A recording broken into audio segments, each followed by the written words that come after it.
حضرات محدثین کرام کے یہاں بالکل واضح ہے، بخاری سے لے کے حدیث کی کسی چھوٹی سی کتاب تک جہاں بھی کتاب الجہاد کا عنوان ہے تو اس کے تحت صرف اور صرف لڑائی کی احادیث بیان ہوں گی، قتال کے فضائل، قتال کے احکام، گھوڑے کا ذکر، تلوار کا ذکر، تیر کمان کا ذکر، زخموں کا ذکر، نبی کریم صلی اللہ علیہ وسلم کے جہادی واقعات اور مغازی کا ذکر، یہ ساری چیزیں اس کے اندر بیان کی جائیں گی۔ تو معلوم ہوا کہ محدثین کرام کے یہاں بھی اس کا ایک مفہوم متعین ہے، ورنہ کوئی ایک محدث تو اگر جہاد کے معنی میں عموم ہوتا یا اس میں کوئی اور اعمال بھی شامل ہوتے لفظ جہاد میں، تو کوئی ایک محدث کہیں کوئی ایک روایت تو ایسی ذکر کر دیتا کہ کتاب الجہاد کے عنوان سے جس کا تعلق لڑائی کے علاوہ کسی دوسرے موضوع سے ہوتا، لیکن آپ کو کہیں بھی ایسا نہیں ملے گا۔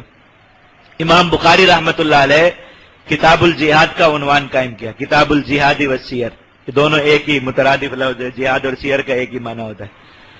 اور اس میں امام بخاری رحمۃ اللہ علیہ، آپ حضرات میں جنہوں نے بخاری پڑھی ہو ان پتہ ہوگا ان کے طریقہ کار کا، جن خواتین و حضرات نے بخاری شریف پڑھی ہوگی درسن علماء ہیں کہ امام بخاری رحمۃ اللہ علیہ جو بھی باب قائم کرتے ہیں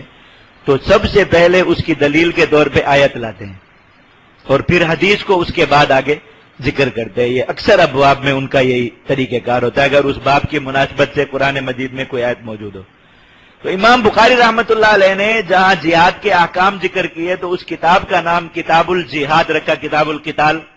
نہیں ہے بلکہ کیا ہے، کتاب الجہاد۔ اور فوراً ہی کسی دوسری روایت کے آگے حدیث کے ذکر سے پہلے آیت لائے، کون سی؟ ان اللہ اشترى من المؤمنین انفسهم واموالهم بان لهم الجنہ یقاتلون فی سبیل اللہ فیقتلون ویقتلون۔ اب دیکھو جو آیت لائے ہیں، کتاب کا نام کیا ہے، کتاب الجہاد، اور دلیل کے طور پر جو آیت لائے کہ جہاد حکم شرعی ہے، اس آیت کے اندر لفظ جہاد موجود ہی نہیں۔ آپ یہ آیت پوری پڑھیں، ان اللہ اشترى آخر تک، اس میں کہیں لفظ جہاد ہے؟ جیم ہا دا الف دال کہیں ہے اس کے اندر کسی بھی سیغے میں نہیں ہے نا۔ اس میں کیا لفظ ہے؟ یقاتلون فی سبیل اللہ فیقتلون ویقتلون۔ لفظ قتل 4 بار آیا ہے، 3 بار لفظ قتل آیا۔ تو امام بخاری رحمۃ اللہ علیہ کیا دلیل دے رہے ہیں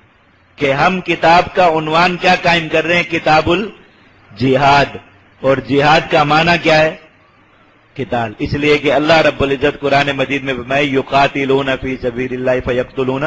ویقتلون، سمجھے؟ تو حضرات محدثین کرام کے یہاں بھی، اور آپ صرف اس کی بات نہیں ہے بخاری کی، مسلم میں دیکھ لیجئے، ابو داؤد، ترمذی، سنن نسائی، ابن ماجہ، اور پھر ان کے علاوہ جتنی بھی احادیث کی چھوٹی بڑی کتابیں لکھی گئی، میں پورے وثوق کے ساتھ آپ کو کہہ رہا ہوں کہ کسی ایک کتاب کے اندر بھی آپ کو کتاب الجہاد کے عنوان کے تحت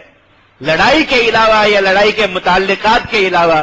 کسی بھی دوسرے عمل کی کوئی روایت